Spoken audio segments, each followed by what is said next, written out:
This video is part of the Saving Tekken 8 project, where I break it down in forensic detail the flaws of modern Tekken design philosophy. Nice.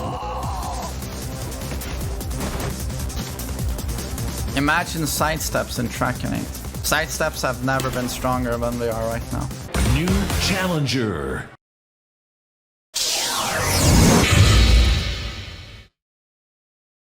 In this video, we will unveil the massive misinformation campaign the Tekken community has been subject to, and the revisionist history that haunts and will eventually doom the Tekken franchise if nothing is done about it. This is the biggest deceit in the history of the Tekken franchise. It was a lie that has been sold through the consent of mainstream Tekken influencers, who played a role in sharing it and establishing it as the new truth. And unfortunately, the community actually bought it. Back then, I decided to do my part in fighting against it, even if it falls on deaf ears, even if the effort is all for nothing in the end. So I started my project. Initially, I covered how Tekken 8 sabotaged backwards movement in order to not let the defender create essential whiffs. Then, in a joint effort with the best Tekken players in the region, I covered how Tekken 8 sabotaged lateral movement, having worse lateral movement than Tekken 7, also known as the advent of modern Tekken.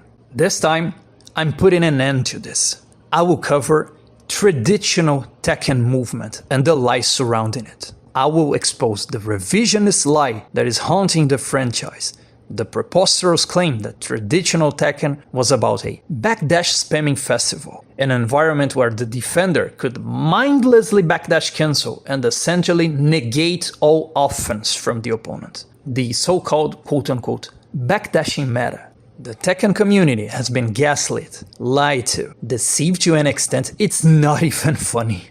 So, this time, I will do everything in my power to end the state of madness and deceit once and for all. We will tackle this matter head on. This is probably the last time I'll be producing something of this magnitude, because I will leave no stone unturned, so the Tekken community cannot ever be deceived again on these matters. And also because this project is taking quite a toll on me. You guys have no idea. Also, I'll ask you, the spectator, that you share this video as much as you possibly can if you care for the future of the Tekken franchise. I simply can't do it alone.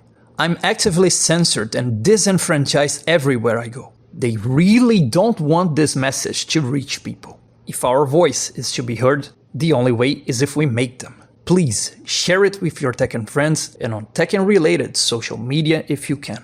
That being said, here we go. I hope you enjoyed the ride, guys. Would that be a great fighting game if you can just backdash away from every type of offense, mindlessly backdash? Is that a good fighting game? So, let's start by explaining what Korean backdash is not in a traditional Tekken experience. And only then we will explain what Korean backdash actually is in a traditional Tekken experience. Unlike these revisionists and bad actors want you to believe, Korean backdash is not a way to universally negate offense in traditional Tekken. Korean backdashing will not protect you from longer range lows,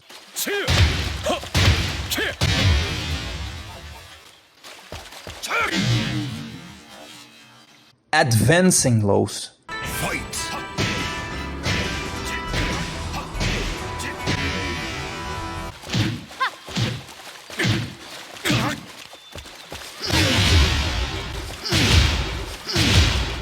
dash in into any low,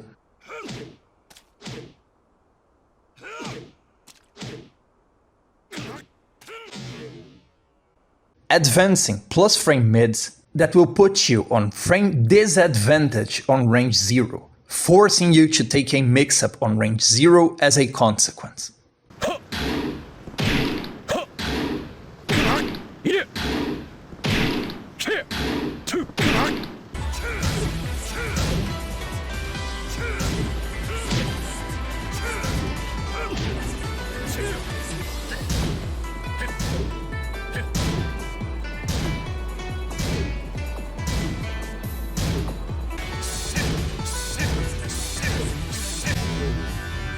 advancing maneuvers such as dashing, crouch dashing, wave hell sweeps, etc.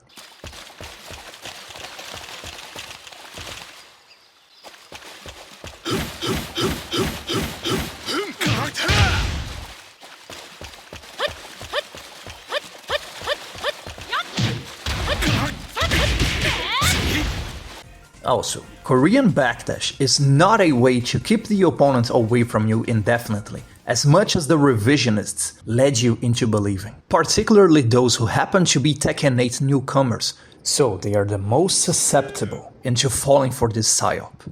What I'll show you guys is just as silly as it can be quite a revelation for the people who actually fell into this psyop.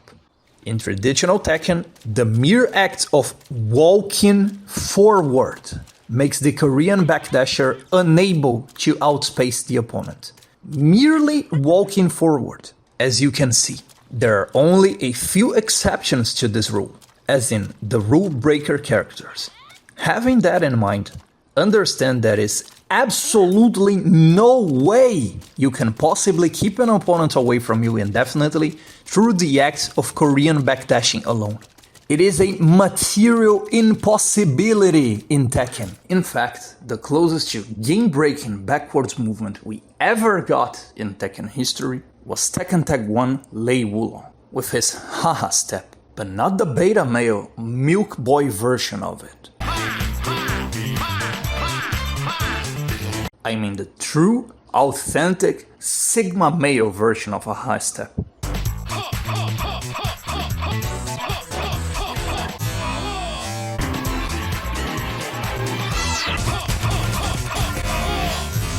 And even so, it wasn't flawless. You couldn't keep the opponent away from you indefinitely, and there were also ways to deal with it. The main problem is, it could buy Lei time. Particularly because Lei has the power to lay down on the ground at will, and time is a precious resource in Tekken, so when you couple these two techniques on the same character, he could make your life a nightmare if he had a massive life lead on you and time was running out. But other than him, no other character could even come close to doing something remotely similar to this. As you can see, Ogre managed to get him, but time ran out before he could seal the deal, making Lei a very unique and slippery character back then. It's like trying to catch a fish dipped on Vaseline. The problem is, all these gaslighters and bad actors want you to believe the Tag 1 Lei experience was the universal experience for all Tekken characters across the board. That the universal traditional Tekken experience was no different than the very unique exception I showed you back then. People have been deceived to a point it's not even funny, and I want to prove it in the most definitive and convincing way possible. Let's race, shall we?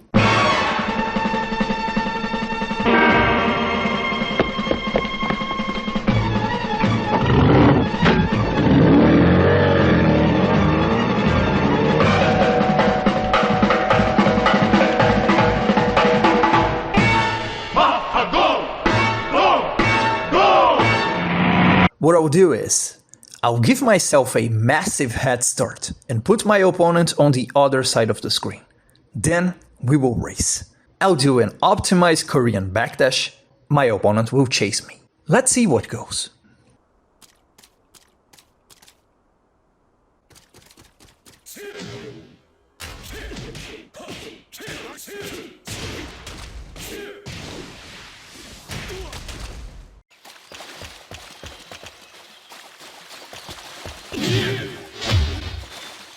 Even if you are on the other side of the screen, it takes roughly 1 second for a willing and capable opponent to reach you. And with that, now you know what Korean backdash is not.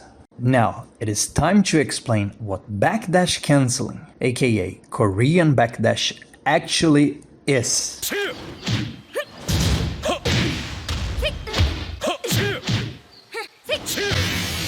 Backdash cancelling is a technique which allows you to create a sudden variation in spacing, a sudden burst of spacing that ideally, hopefully, goes unaccounted for by your opponent, the exact moment he decides to press a button, therefore misjudging the distance and creating what we call a whiff, that is, an instance where a move doesn't connect. When you whiff a move, you will be vulnerable during the recovery frames of the move you whiffed, creating an opportunity for a whiff punish. This is basic fighting game theory.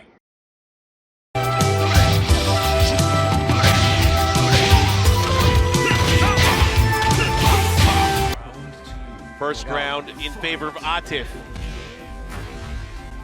Oh, back to one. Oh! Right in the side of the neck, the jugular exposed. Judo chop. Let's see this combo. Big damage, breaks the wall. Like it, here we go. Gets the round here. CBM needed that round. He needs to have some momentum going into this. I don't know why I thought he still had heat left in towards the end of that round, but it didn't work. Right in the side of the neck, the jugular exposed. Big damage. Yeah, that is how it feels to play Tekken for once.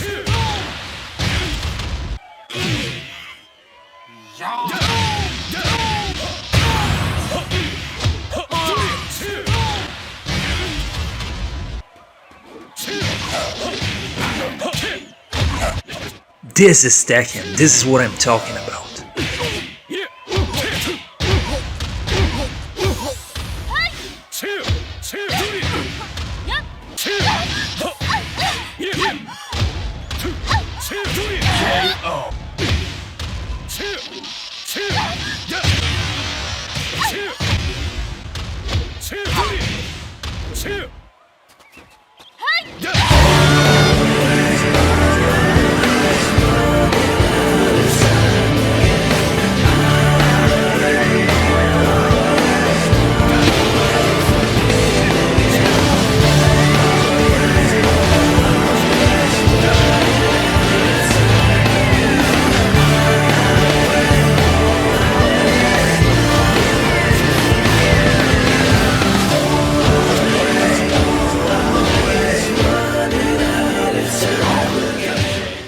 Backdash cancelling was also traditionally used to take away from your opponent the possibility of unearned mix-ups against you. And what do I mean by unearned mix-ups? I will give you a crystal clear example. Let's take Xiaoyu FF1.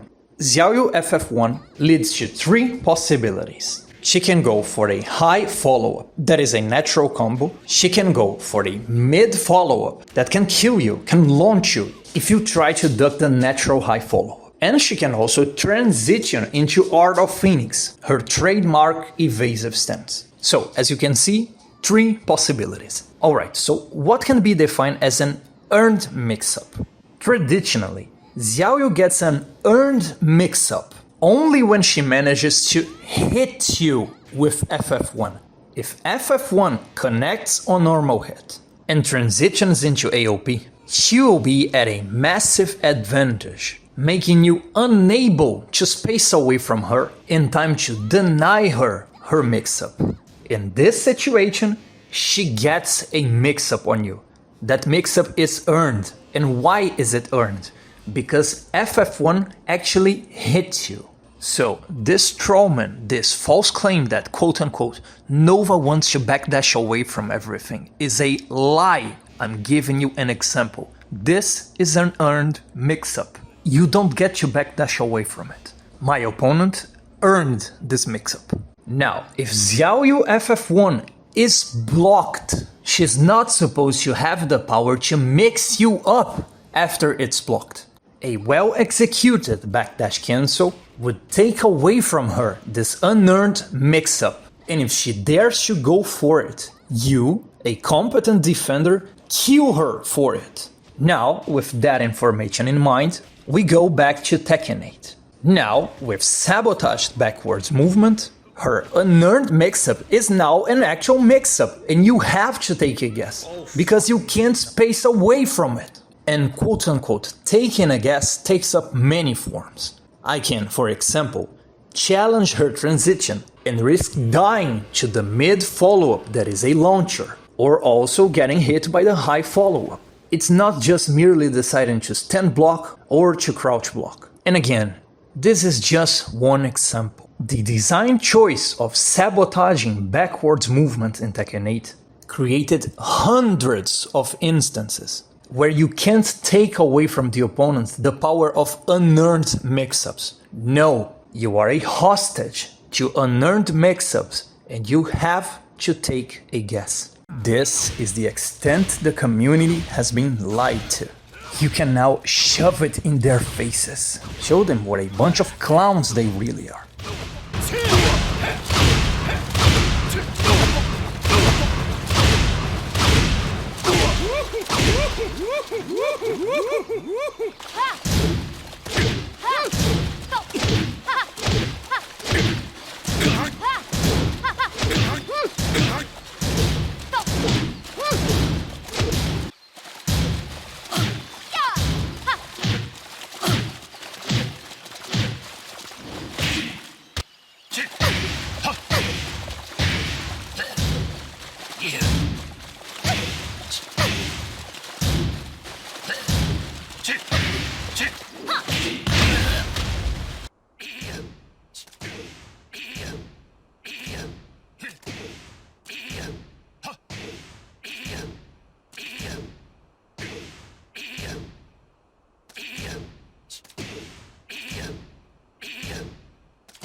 And I just feel like Tekken 7, you could backdash out of a lot of situations, and I'm not sure that made for a better game.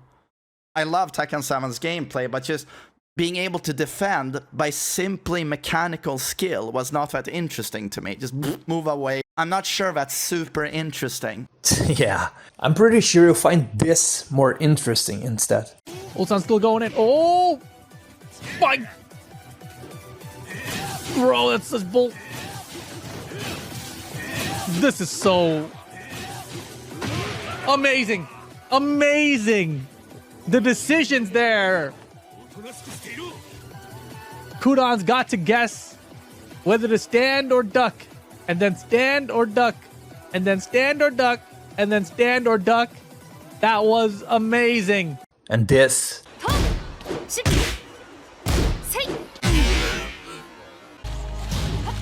Sidesteps have never been stronger than they are right now. And this...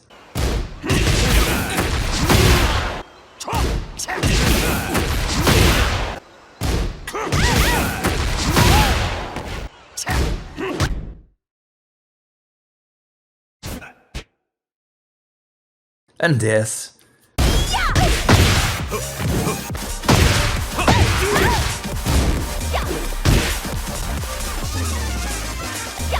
Sidesteps have never been stronger than they are right now. And this... Man, this is disgusting. Chat, we don't talk about it. Good luck using lateral movement as a rhetorical shield against someone who actually knows what is going on in Tekken 8 and how terrible lateral movement truly is in this game. And the game plan is always more interesting than a sequence of button inputs. That's why I prefer having bigger sidesteps than bigger backdashes. And now you have neither. Congratulations. Neither effective backdashing nor sidestepping and sidewalking. Because honestly, this is a brain dead sequence. Get a hitbox, just spam backdash, and you just move away. Sure, you pressed buttons quickly, but I'm not sure that's more interesting. So, according to you, backdashing is unsophisticated. And now, suddenly, only lateral movement is a sophisticated movement option in Tekken, despite the fact lateral movement has also been sabotaged in Tekken 8. Magically, creating whiffs with backwards movement and punishing these whiffs became a quote-unquote unsophisticated technique, an unsophisticated way to play Tekken. If that is the case, I'd like to arrange a meeting between you and this guy. I don't even know if you remember this guy. It's not even been that long, but judging by what I have just heard, I can tell you probably haven't seen him in a while.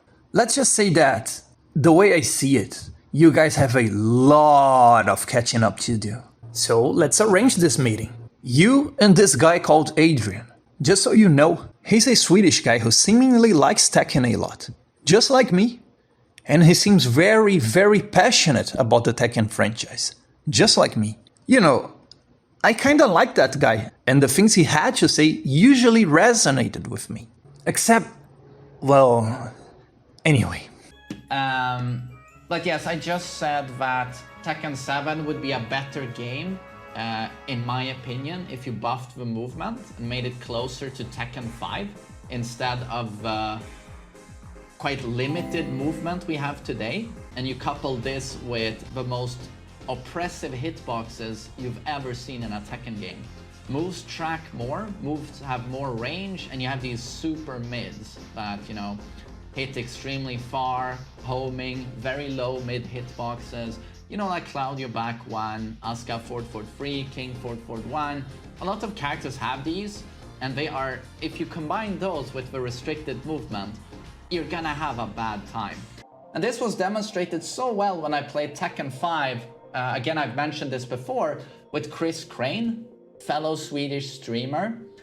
It was just such a reminder of what the game looked like back then. I was playing Kazuya, and I was doing forward 4, down back 4, attacks that give huge frame advantage for Kazuya. And I was doing similar stuff with other characters. And he doesn't have a Korean backdash. But all he had to do was, after getting hit by these big frame advantage moves, he just did a simple backdash. And the backdash in Tekken 5 is so large, like whoom, just doing one, no need to Korean backdash, and my follow-up pressure would whiff. So you get what I'm trying to say here. It's that in Tekken 7, due to the nature of offense in that game and how it's favored with large hitboxes, millions of moves, you're locked down into having to know all of these moves because you can't move away. Whereas in Tekken 5, just a simple backdash or a simple sidestep would negate almost all offense. It was a very defensive-oriented game and utilizing movement in a very, effective way. And movement, in my opinion, is the most beautiful thing about Tekken. How any type of movement can be cancelled into any type of movement. It's very fluid. In my opinion, it's the best thing Tekken has. So Tekken 7 limits movement quite a bit while buffing offense. In this game, where someone is pressuring you with strings, you can't simply do a backdash because the backdash is so weak. So you're still left there in that, and the strings track so much to the sides. Whereas in Tekken 5, you could actually effectively back away just doing one simple backdash. You have a weak backdash.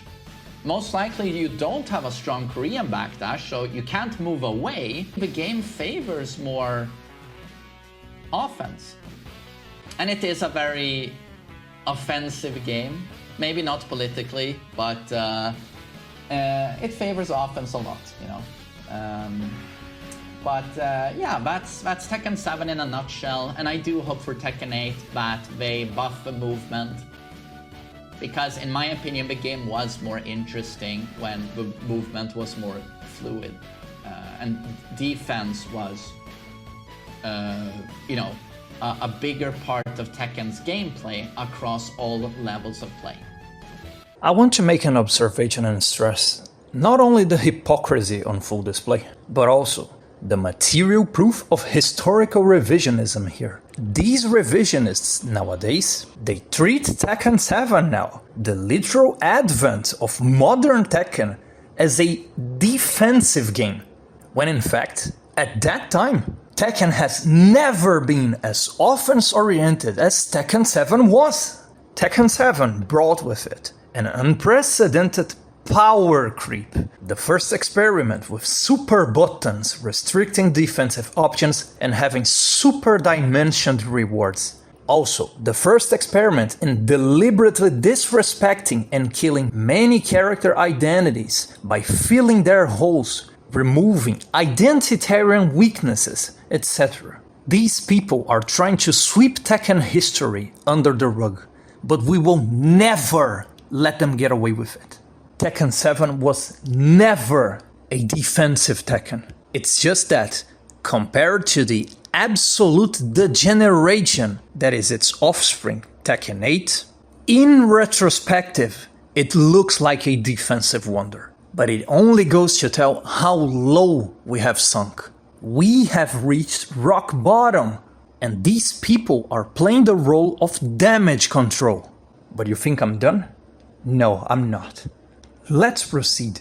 So in this video I will be ranting a little bit about the problems I just keep seeing in the gameplay and the balancing of Tekken 7.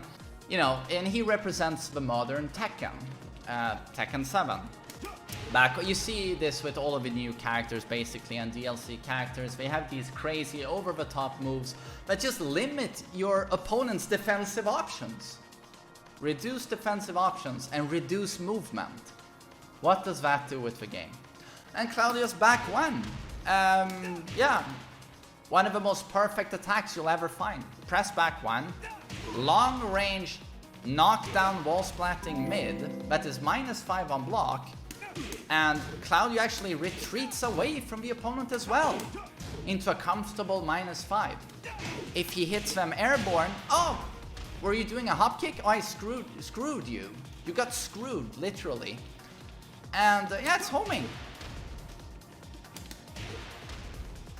So, he's obviously not the only one. There are a million of these types of moves in this game, but he serves as a perfect example because he's one of the worst examples. And then I play against a couple of Leroys, and I just find myself going, I don't like this at all. Do you know that if you play against Leroy, all you can do is guess? I get so stressed and annoyed playing against Leroys because you have no defensive options to go to. You can't sidestep to neuter his offense, and you can't backdash because his hell sweep, which is the fastest hell sweep in the game, has a lot of range, so you can't backdash away, and it's homing. His hell sweep is homing. Everyone is fine with Leroy having a homing hell sweep that's super fast and has enormous range, that he mixes up with back 4, that hits from 3 meters away and gives him +8 into another mix-up. Both of these moves are homing and have infinite range. If you're fighting against a Leroy, you can just guess. All you can do is guess. I can't believe people aren't talking about this. When I fight against Leroy, it's like the game isn't even working. What is Tekken if you can't apply movement? What is this game if I can't use movement to counter your offense? You're reduced to guessing. That's all it is. But I don't hear anyone complaining about this. All you can do is guess. That's all you have. And he also has an unseeable, safe mid-launcher in his super strong orbital. And as you're guessing, because you don't dare move against Leroy, considering everything, you know, is homing, the moves I showed you. Does he need a down 3-2? Hwoarang style, you know, down 3-2 into pressure? Does he really need this? You can't move out of the way. This hell sweep is what? Is it 18 frames, this hell sweep? And the range? In prior games where people had many defensive options to counter your moves because one move alone wouldn't cover 3 different defensive options. But in this game, they just implement more and more of it. And it started with Claudio, Katarina, and, you know, all of those obnoxious characters. And now we have Leroy, and it's like, how do I even counter Leroy? Its very foundation is busted. It covers too many options. All I can do is guess. And when all you can do in a Tekken game is guess, you have a problem. But yeah, when you have this sort of, you know, defense breaking 50-50 combined with strong poking and no execution, you have a big problem. You have a very big problem. And I'm very worried about the direction the game is going. And what does it say about their plans going forward with Tekken 8? Are we gonna get even less defensive options in Tekken 8? You've reduced the movement so much that it's hard to back away from offense. And then you have this. Or this. Or Claudio's back one, as I showed you. You can't move away. You can't move like you did in old games. And you have super attacks that even in the old games with crazy movement would be ridiculously good. But in this environment where there is very restricted movement, all of these, you know, moves shine even more. So in many words, I'm just a little bit worried about the game. Is that how you balance a game? By giving the characters super attacks so everyone ends up using only 5 moves because they're so over the top? That's what the game is reduced to right now. No, it doesn't bode well for Tekken 8. Depth is having more options, more defensive options as you play the game. You don't gain depth by giving characters super attacks that cover every single thing in the game. Tekken 7 has reduced depth. Oh, having played Tekken 5 VR a lot, and then play this again, and it's a bit distressing. And I really hope they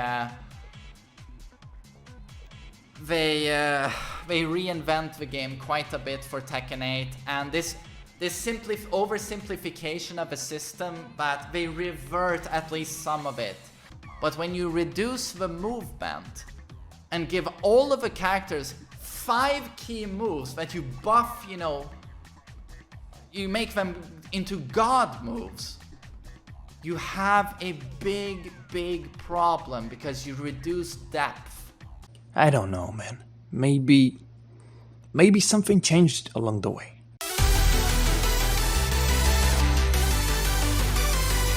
What's up guys, main man Sui here, hoping you're all doing awesome as always, and welcome to the Tekken 8 Beginner's Guide, where I'll be your coach and I'll be showing you the basics of the game. But who am I to tell, right? I'm just a Brazilian kid who loves Tekken. The moment you consented and bowed down to their new design philosophy of profaning and sabotaging traditional Tekken movement, it's on you. When you spread misinformation about traditional Tekken movement, the silly idea that traditional Tekken movement was a problem to begin with, you gave the devs a blank check to tamper with what always worked, tamper with what made Tekken, Tekken. Let me ask you, the main man Sui, when was backdashing in Tekken ever a problem? When was backdashing a glaring issue that ruined the Tekken experience and had to be touched? When was the technique called Korean backdashing something that deeply disturbed the Tekken community and mobilized the community against its existence? What the hell is this historical revisionism? Let's wind the clock back a little bit, before modern Tekken. If we take a look into the past, you will realize before Tekken 8 days, there is not a single instance where anyone ever complained about traditional Tekken movement. To the contrary, in Tekken 7, where they reduce backdash distance and also heavily sabotaged lateral movement in comparison to the previous titles, Tekken 6 and Tekken Tag Tournament 2, people complained that movement was not enough. People complained that Tekken 7 movement was not enough. My point is, backwards movement was never taken as a problem in Tekken by the players during the entirety of Tekken history. and it absolutely wasn't something players wanted nerfed or sabotaged. Quite the contrary, in fact. I invite you to type something like, quote-unquote, Backdash is broken, Korean Backdash needs to be nerfed on YouTube, and filter your search to show you videos from years ago. You won't find a single video of someone making the argument that Backdash cancelling is actually bad for the game and should be nerfed. Not a single one. You will only find tutorials on how to do them, how to use them, how to apply it in your gameplay. You will find people praising a player for having crisp movement, for having amazing whiff punishment skills. Because, as you know, one thing is knowing KBD, but what matters is what you do with it. It's your capacity to create and punish those tight whiffs that make all the difference. But I digress, my point is, people really enjoyed learning and using it. It was an integral part of the Tekken experience. Something people took pride in mastering and applying it into their gameplay. However, so to the Tekken community, the silly, ludicrous idea that through Korean backdashing, you could negate the opponent's offense or keep the opponent away from you indefinitely is a freaking liar. They lied to you in order to advocate for this commercial, alien, anti-skill gap experiment called Tekken 8. One of the things that disturbs me the most is that because of the state of Tekken 8, in retrospective, I have to play advocate to Tekken 7, which would be inconceivable back then, as I was personally a severe critic of Tekken 7 since I coined it the advent of modern Tekken. But let's wind back the clock anyway. This was the average, everyday round in Tekken 7. Let's see how non-interactive, as they claim, Tekken was before Tekken 8.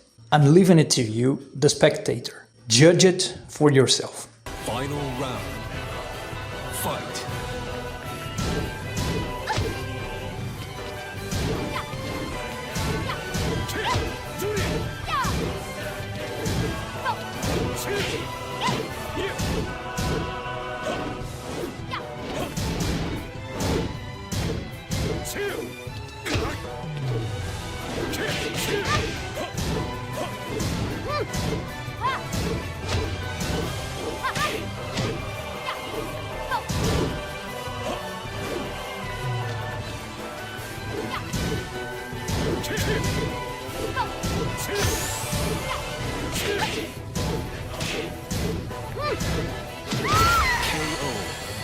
As you can see, the only thing Tekken players did before Tekken 8 was to spam backdash all day and negate all offense from the opponent, right? After all, nothing screams more non-interactive than 55 attacks happening in a casual round. Now, let's compare this experience to the average Tekken 8 round. Fight.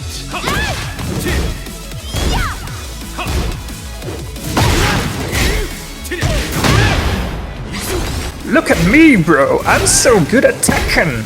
I can do attack! I rock! You suck, bro!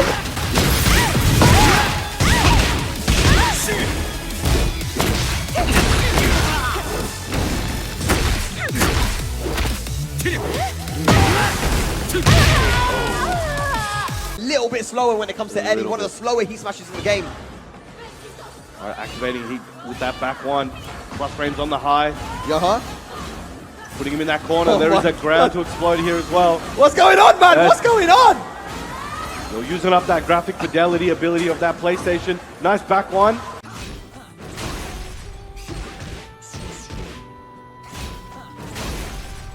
Olha como ele joga muito o Steve.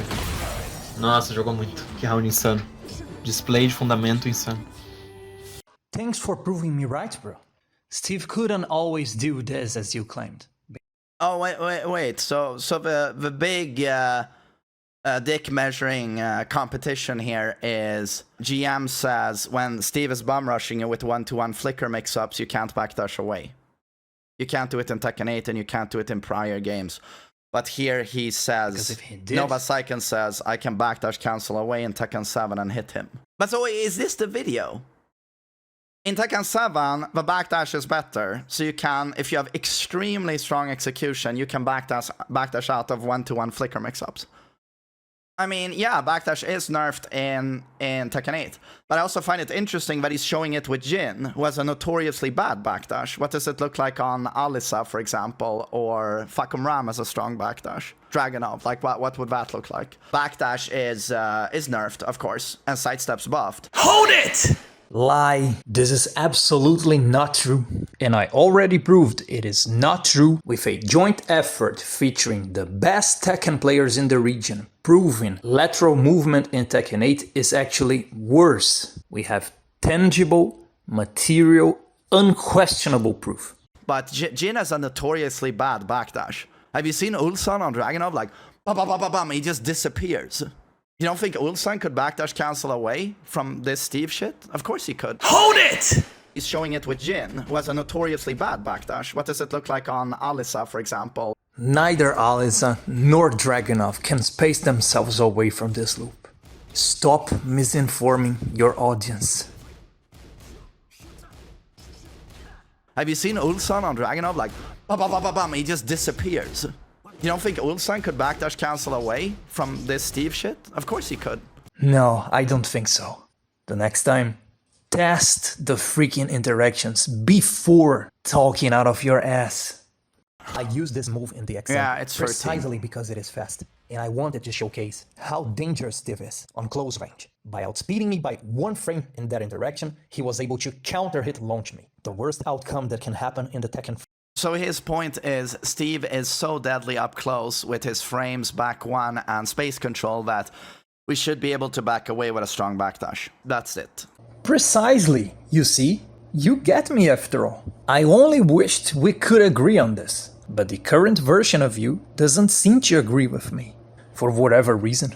I specifically use Jin's Magic 4 precisely because it is fast, and I wanted the spectator to understand the danger involved in interacting with Steve on close range. Because of how dangerous he is, I stated that you must disengage to operate at a desirable range where Steve's weapons do not work, but yours do. I wasn't You must disengage. Steve is so dangerous that you always have to move 3 meters away. So he's far away. Good luck doing that in pretty much any Tekken game. I almost want to boot up Tekken now and show Steve's rocket launcher, or his Sonic Fang, or his 1-to-1 peekaboo forward 2. Like, if Steve doesn't want you to disengage, have you seen his Albatross 2? It's a 10-meter heat engager that's safe. I mean, if Steve has a brain and he sees you're just mindlessly backdashing away, you think he can't touch you? With Wild Running 2, Rocket Launcher, a Peekaboo Forward 2, like Albatross. He has a million options for that. Oh yeah? Can he? Man, thank you so much. That's checkmate. So, in traditional Tekken, according to you, Steve had the power to magically close the distance with Wild Running 2, Albatross 2, Rocket Launcher, etc. What you're suggesting is that Steve is not merely a powerhouse on range 0, but that he's also a powerhouse on the ranged game, which couldn't be further from the truth. Yes, you are correct. Moves like Wild Running 2, Albatross 2, Rocket Launcher have something in common. They all cover a lot of range. On that, you are right. But like always with main man, it's always about half-truths, and the other half is swept under the rug. There's also another thing these moves share in common. That is, a slower startup than my ranged weapons. Steve's long-range moves are all slower than mine. I outspeed and I overcome Steve when I'm away from him.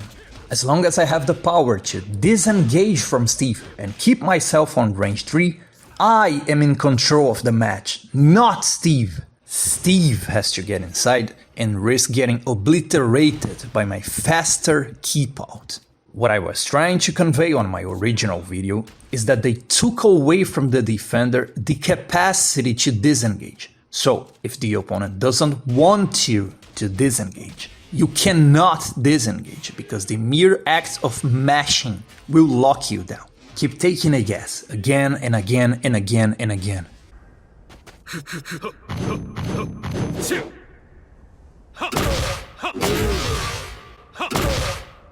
To make things even richer, more than half of the moves you mentioned are either punishable on block, like Sonic Fang or Peekaboo F2,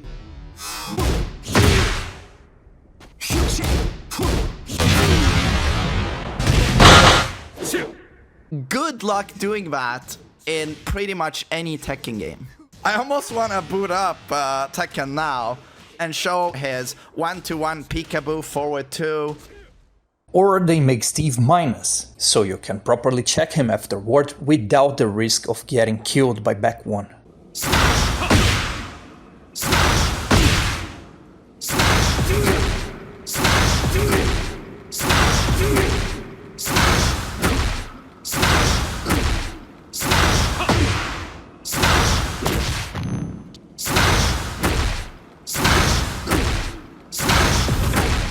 Every single move you mentioned will not beat a disengaging attempt with backdash cancelling. Worst case scenario, you didn't interrupt Albatross 2, it reached you, you blocked it, life goes on. Now you get to properly check Steve because the frames allow you to. Thanks for proving my point, man. Like, if Steve doesn't want you to disengage, have you seen his Albatross 2?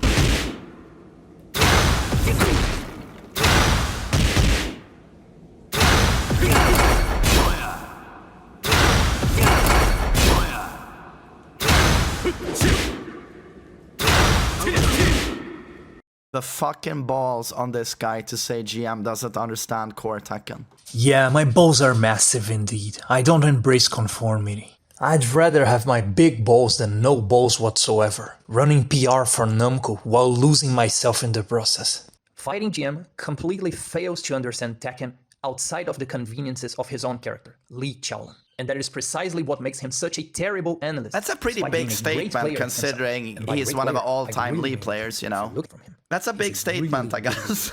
Now, wait a minute, let me... Yes, I know. I was well aware of that being a bold statement. I myself stated that it was a rather bold statement. And I believe I more than proved my case for anyone who actually watched my video instead of your bad faith reaction, where you pause for every 5 seconds to make personal attacks and not let the spectator connect the dots of each explanation and how they are directly connected to each other. Those who did watch it, the actual video, have a very different perspective than those who only watched your hit piece. Just to recap for you, what GM is talking about is core Tekken and its many possibilities.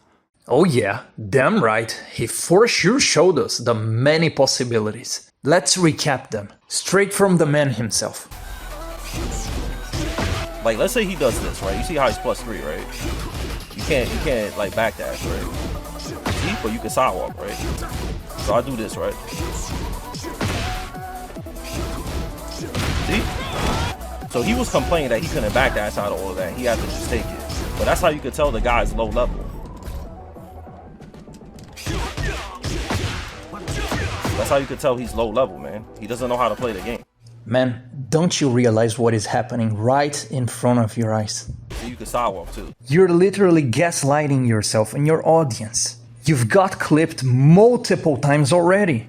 And on practice mode, mind you, a controlled environment. So you can sidewalk, right? So you can just sidewalk a lot of stuff. Steve's tracking is not bad.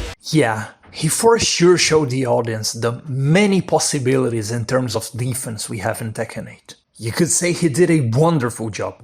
At proving my case, that is. I should always be able to spam my backdash so Steve can't do anything. Would that be a good fighting game?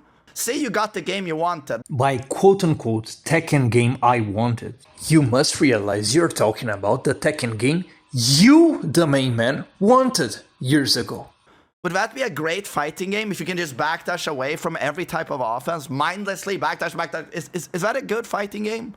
I never once said that. I never once asked for that. There's not a moment I ever asked for something we never had.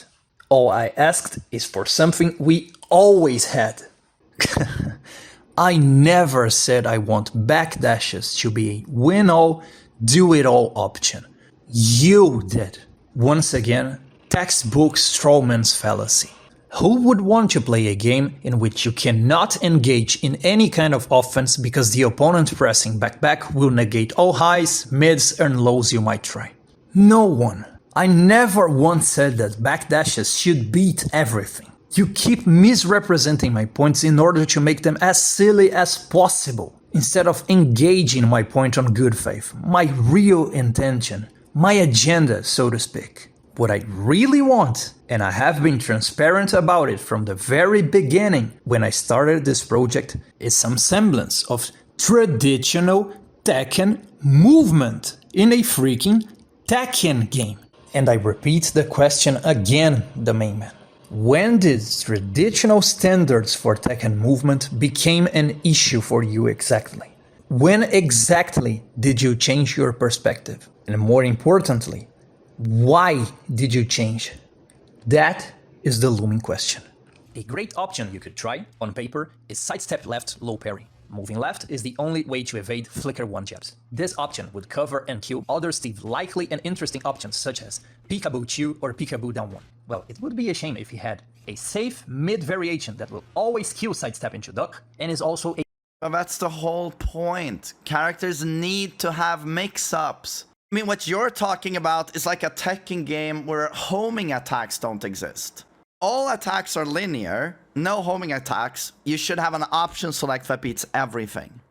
You should just be able to step left and no one can do anything. That's what you're saying here. Of course Steve has an option to beat you if you do step left duck. Of course, can you imagine if he had nothing he could do? And you could just step left duck and beat everything he does? I mean, Steve would be unplayable. And what you're doing wouldn't even be impressive because it's completely brain dead. You would just step left duck, step left duck, and Steve can't do anything. Is that impressive? Let's pay attention to your careful choice of words. Of course Steve has an option to beat you if you do step left duck. It's an option. No, man. He doesn't have an option to beat sidestep left into duck. He has an arsenal of options. The odds are completely stacked. Can you imagine if he had nothing he could do? As if Steve is lacking in options outside the flicker jab variations in itself. Man, this is disgusting. You're doing this on bad faith. What makes it even worse is that I know you're doing this on bad faith. Weeks ago, you were complaining about the very same shit, about the lack of defensive options when Hwarang pressures you on range 0. Screw this, man. I can't even with this hypocrisy. What makes it even worse is that you're doing it on bad faith, not ignorance. Here, when he's pressuring you with stuff like this, it's like, well, but he loses to sidesteps if you have a good read. Well, give him this move. You know. +6 on hit, infinity reach homing low, that's unseeable. And he gets +6 left flamingo stance to do whatever he wants. Well, you know what? You can play this game. Here, when he's pressuring you with stuff like this, it's like, well, but he loses to sidesteps if you have a good read. Well, give him this move. That's the whole point. Characters need to have mix-ups. +6 on hit, infinity reach homing low, that's unseeable. I mean, what you're talking about is like a Tekken game where homing attacks don't exist. And he gets +6 left flamingo stance to do whatever he wants. Of course, Hwarang has an option to beat you if you do step left. Of course, can you imagine if he had nothing he could do? And you could just step left and beat everything he does? I mean, it would be unplayable. And what you're doing wouldn't even be impressive because it's completely brain dead. All attacks are linear, no homing attacks. You should have an option select that beats everything. You should just be able to step left and no one can do anything. That's what you're saying here. Feels good, right? Get used to it, because that's what you people have been doing to me every single time. If you roll this video is unbelievable. Breaking news in fighting games, there are option selects. And there are things characters can do to try and counter the option selects. Characters can try and counter your counter if they have a read. Breaking fucking news, everyone. Man, what a hypocrite you are. First of all, you're misrepresenting my argument to make it sound as silly as possible. you're going for the exact same bad faith route Fighting GM went for. And in your case, that makes it even worse, because that is hypocritical from you, considering stuff you complained about in the past. And also, because unlike GM, you are a good analyst. You are a much better Tekken analyst than he is. And you're so much more clever than he is. So, unlike him, most of what you did here is not out of ignorance. That makes it even worse. I never once claimed advanced defensive options such as sidestep ducking, sidestep low parrying, sidestep blocking should warrant completely negating my opponent's offensive options.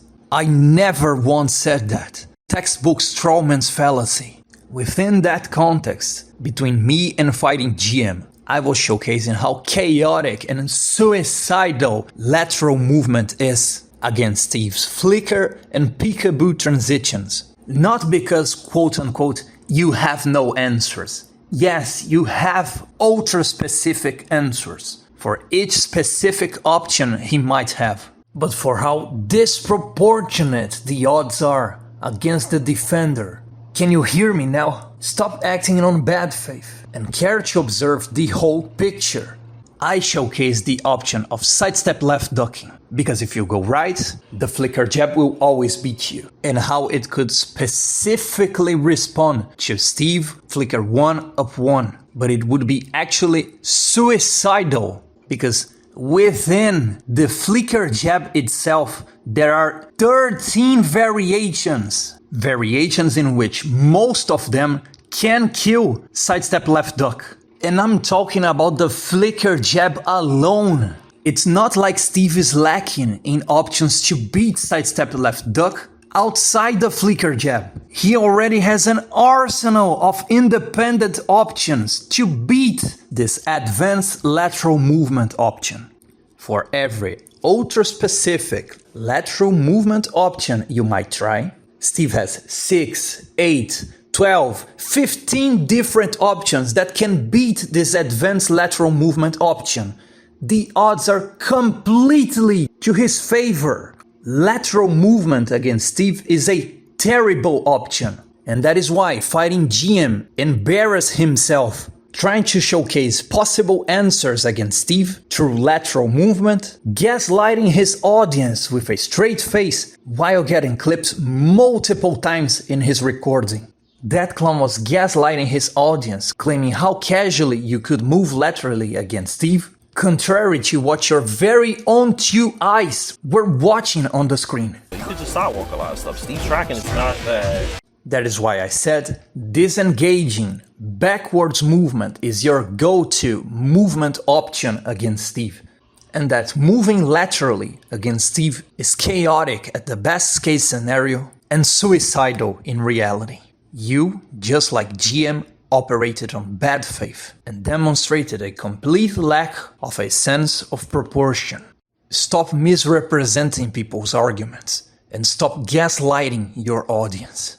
For a long time, you have been a notorious, relentless critic of Nina and Anna to the point of basically hating them. While I share your criticism in terms of what they became in the modern Tekken environment, don't you realize the way you are dismissing the necessity for effective backwards movement is a direct contradiction to the hate you bear towards the Williams sisters?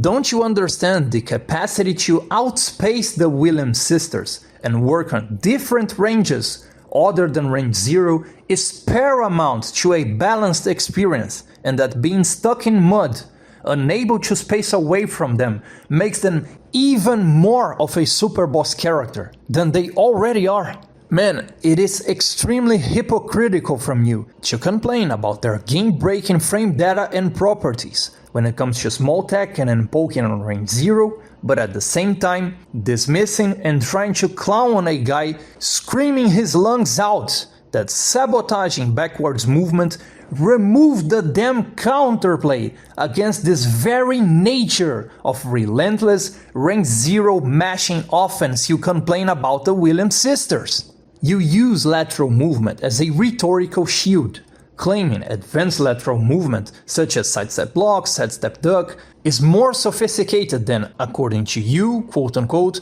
mindlessly spamming Korean backdash. As if there's anything mindless about spacing and tight with punishment in a fighting game. But I digress. The thing is, where does lateral movement come in against 12-frame homing moves, my man?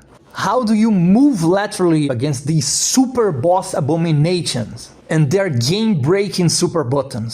How do you move laterally in an environment where lateral movement has also been sabotaged? Have you seen my project covering lateral movement in Tekken 8? I think you should really give it a shot. Instead of doing this bad faith reaction of a reaction video, I would love to see the mental gymnastics you would come up with to advocate for this state of madness. Don't you realize how hypocritical you have been towards me? I'm on your side, you blockhead! Whether you like me as a person or not. You might not like me, and you are entitled to not like me, given our interactions in the past. But my project, covering in depth the flawed design philosophy of modern Tekken, is ultimately beneficial to you as well. Get a grip, man. On this matter, you should be vouching for me, not against me. The rewards you get from said interactions are completely disproportional to the disastrous outcomes in case you get them wrong. I mean, I agree with GM. It just sounds like he has beef with Steve. He says the video is not about Steve, but it's all I see on the screen. Oh, Jesus Christ. God help me. This is not even worth addressing again. I'm skipping this. Nova, you're simply talking about backdash canceling into a punish or backdashing away from Steve, whereas GM is actually talking about all the core mechanics you can apply. Well, first of all, you are lying. I actually did present all the possible answers against Steve swarming on range 0 by using core Tekken mechanics such as high crushing, punch pairing, or interrupting through frames mathematics. So when you say that I only talked about the need to disengage from Steve and did not present the other options, you are lying. What I did stress is that these options, when you are restricted to them in a non-movement environment, inevitably leads to disproportional outcomes, where you are statistically bound to be destroyed because his options not only far out-damage you in terms of rewards, but his options are also more statistically likely to be successful, particularly according to the matchup. As in, on range 0, Steve is much more likely to hit you than the other way around. But again, just like fighting GM, you are talking from a position of privilege. It is quite convenient for you to dismiss the necessity to disengage from Steve when you have this to completely dismantle Steve by gambling interactions on range 0. When you have this to even the odds to some extent. And I stress, to some extent. Because even though you have this, Steve still has a massive edge on you on range 0. The thing is, not every character gets the power to gamble for massive rewards while paying so little in return. And even in your case, when you do have this, it is still in your best interest to play outside of Steve's range, because the necessity of the matchup dictates so. If not, keep gaslighting your audience of aspiring Kazuya players and tell them they should try to go toe-to-toe and exchange blow by blow with Steve on range 0. That will go so well for them, right? I can't even, bro. I can't even. It is all so tiresome, man. So tiresome. So he's saying parries suck because Steve can bait the parry and kill you. Yeah, well, of course. I mean, of course everything can be punished. If Steve has a read on you doing a punch parry, of course he can blow you up. Except Steve is not reading shit. He's just flowcharting his flicker and peekaboo options. And by merely mindlessly flowcharting his options, he can kill many Sabaki parry attempts for the simple fact Sabaki parries have very strict frame windows, and they demand a very specific timing for any option Steve might try.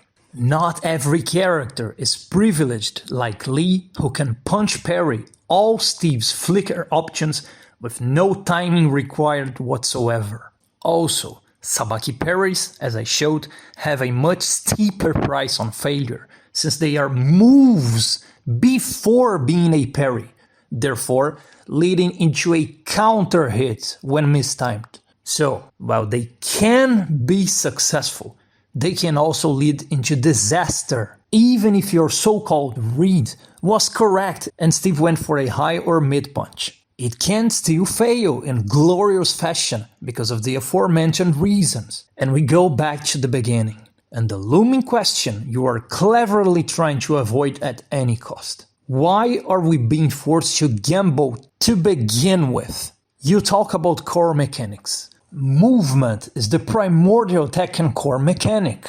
Before Tekken 8, we could use it, you know? I know it's been a while, but coming from someone who often plays Legacy Tekken, let me tell you something. Traditional Tekken movement is not a conspiracy theory. It actually existed.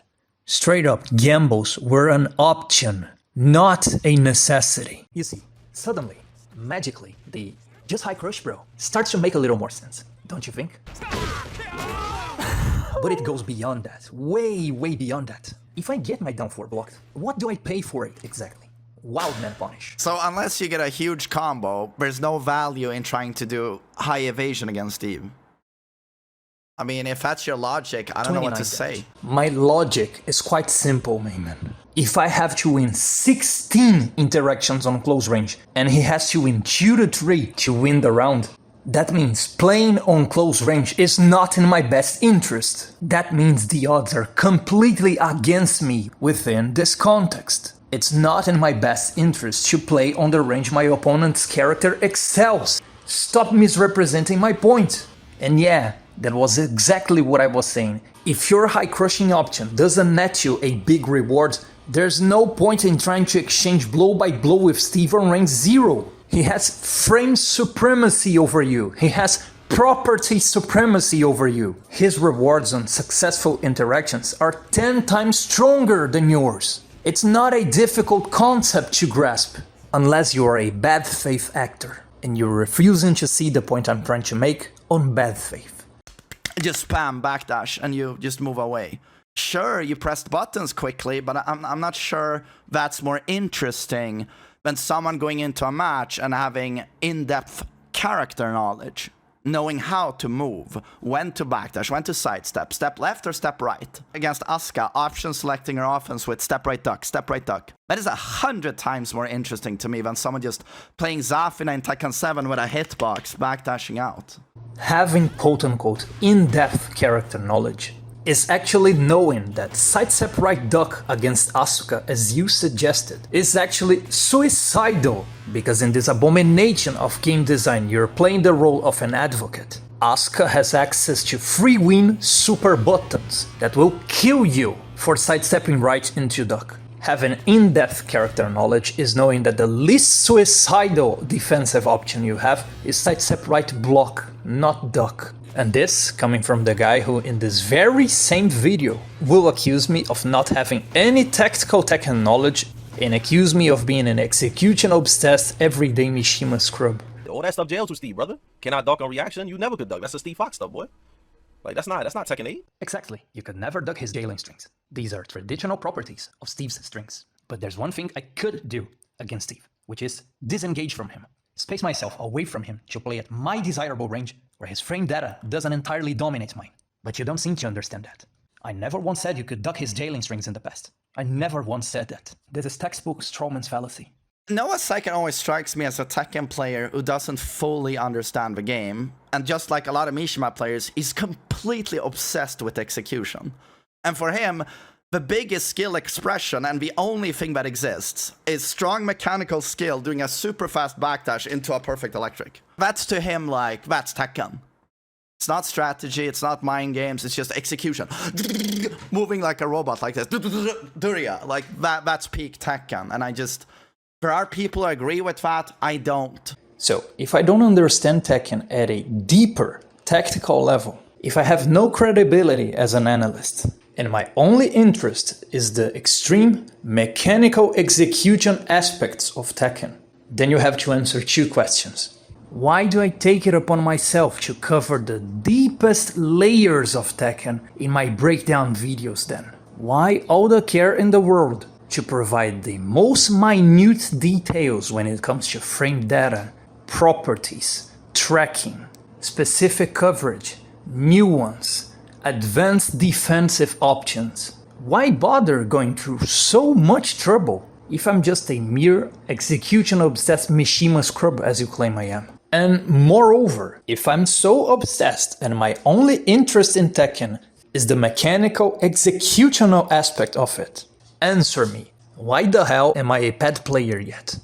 If I was a mere execution-obsessed everyday Mishima as you claim, wouldn't I be embracing leverless and achieving unearned executional prowess that I could not ever dream of achieving in a PlayStation pad, knowing that my wave dash will not ever be as robotic as a leverless user, knowing they get easy access to frame-perfect KBD by exploiting SOCD, knowing they have access to baby mode 13-frame electrics? If I'm so execution-obsessed as you claim, wouldn't I play leverless?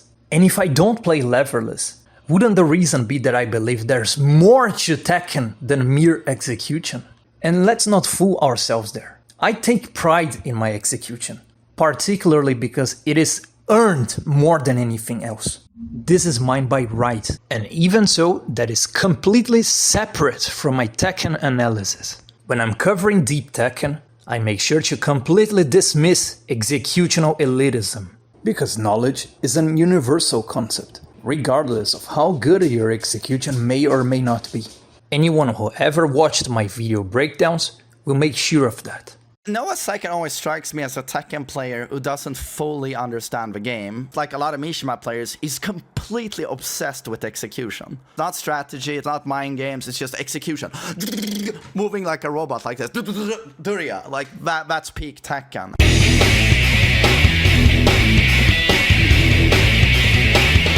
Você não vale nada. You need the patience of a goddamn saint to listen to these videos. You can tell immediately it's a NovaSeiken video. I don't know, he comes off as edgy to me, like Socrates wannabe. He always tries to use big words all the time, and I'm just like, just go with normal English, buddy. I hate YouTubers like this who speak in a very mystic way. Those of you who recommend that I watch this, like, go fuck yourselves. Go fuck yourselves. Are you starting to see a pattern here? This video is fucking brain cancer. With all due respect, brain cancer is you running PR for Namco, misleading and deceiving your audience with lies and misinformation about this game. That is brain cancer. Now he's gonna call you stupid, just like he's been... Dude, this guy's called me stupid for what, 5 years now? Ever since Tekken 7. I'm a manipulative, psycho, sociopath, narcissist that lies and... Oh, you're not. No, I think in one of his videos, he had a picture of me in the middle, and then he did his, like, wall of text next to my face, and it just said, like, psychopath, narcissist, liar, and I was just like, it was unsettling. I was just like, what is this? Like, are we gonna talk about the game, or like... Okay. I invite you to prove I once produced this image calling you a psychopath. All my videos are public. Ask for your minions, your mindless rabbit drones, to find this image of me calling you a psychopath. I invite you to do that. What I claimed, and I will repeat, is that you gaslight your audience. And not only I claimed that, I proved it. I brought living, material, unquestionable proof you gaslit your audience multiple times in the past. Anyone with access to practice mode can verify it for themselves. You don't have to be a psychopath on a clinical sense of things to gaslight people. You might have underlying reasons for that. Reasons completely unrelated to being a psychopath. Which I don't believe you are. You are a very articulate guy.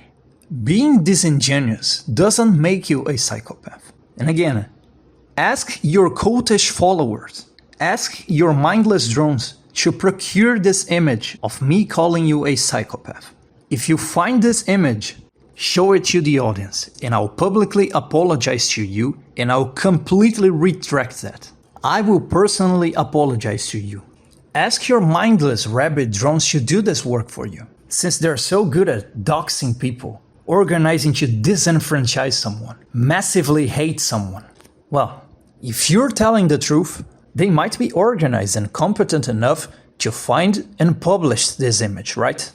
The thing is, I'm absolutely positive this image does not exist. But you're welcome to try and find it. All my videos are public, including every interaction we had in the past. Of course, in the case you don't find this image, it's not like you will ever apologize to me for accusing me of something I never did. But it's alright, life goes on. Oh, by the way, I want you to know I understand your position. This is your livelihood. You have a family. As a man, I understand once you have a family, you don't get the luxury of living for yourself anymore. You live for your children and through your children. We do what we can. Let's just say I'm not there yet, but there I understand your position. I really do.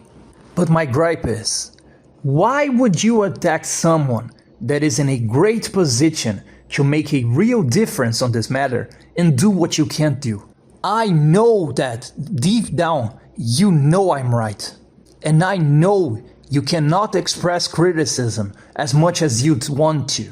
But for God's sake, stay on your lane and don't attack the people that might have a chance, even if a remote chance, to bring about the change that deep down you want to.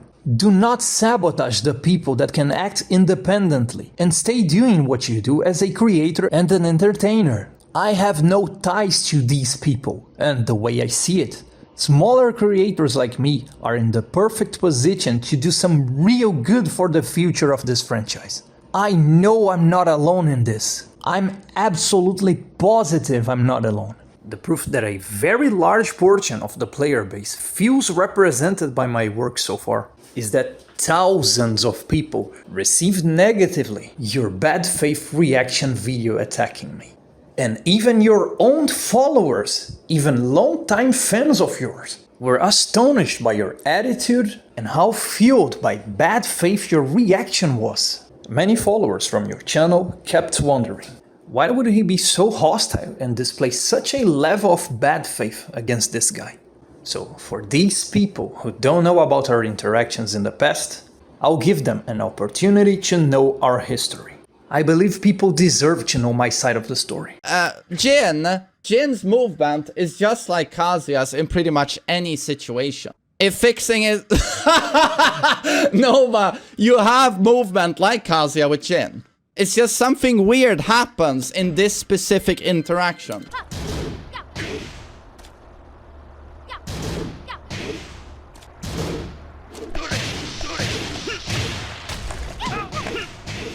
Jin has pretty fucking decent movement.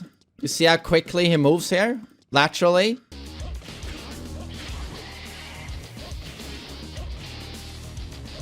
What you have found is a very specific situation where something weird happens with his left foot there.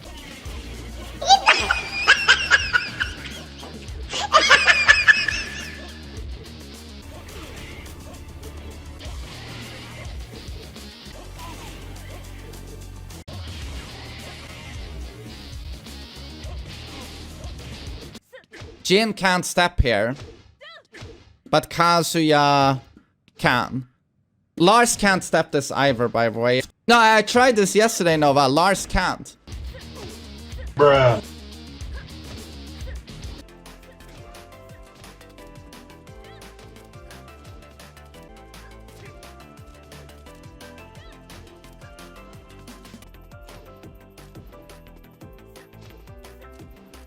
Jin's movement is fine, and Kazumi tracking him when he steps doesn't mean he has bad movement. Oh no, I don't leave.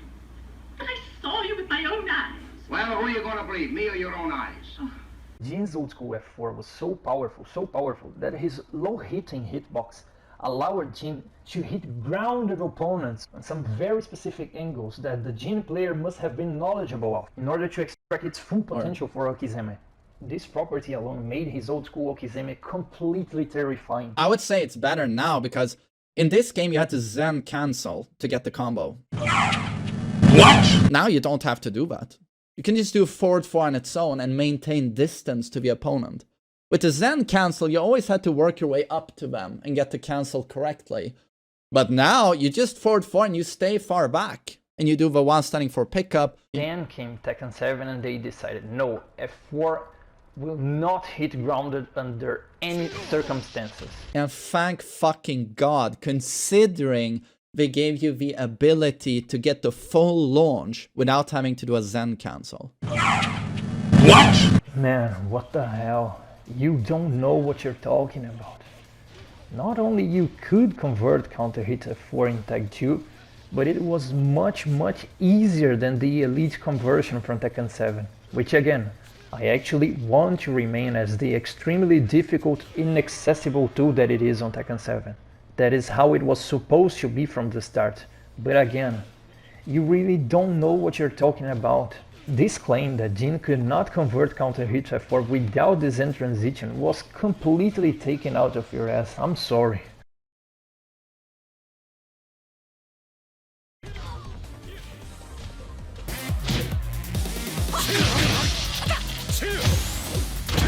In this game, you have to Zen cancel to get the combo. I can't take this guy seriously ever since he said Jin's hell sweep is reactable. Not a single word out of his mouth can I take seriously. And that if you mix hell sweep with forward 3, I can actually see the forward 3. I'm not saying it's easy, I'm just saying it can be done. And that was very difficult for me is when you say that Jin's hell sweep is reactable. I'm just like, it's not. It 100% is not reactable. So when that's your basis for saying Jin's 50-50 is 100 times worse than Kazuya's, I'm just like come on, man.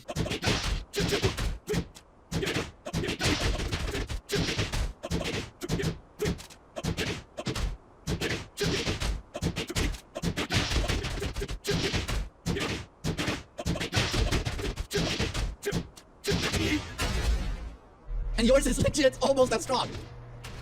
But in your video you say Kazuya's 50-50 is 100 times stronger than Jin's, and I'm just like, are we playing the same game? I can actually record between 4-4-3 and this, and you'll block it 100%. Oh, congrats, you can do what knee can't do. And that if you mix hell sweep with 4-4-3, I can actually see the 4-4-3. You claim that this is a reactable low. That low is not reactable, buddy. React to the hell sweep. React to the hell sweep.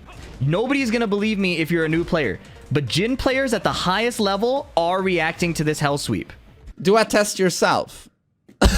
Blocking this on reaction. The man has been lying and lying and lying and lying, and it doesn't ever stop.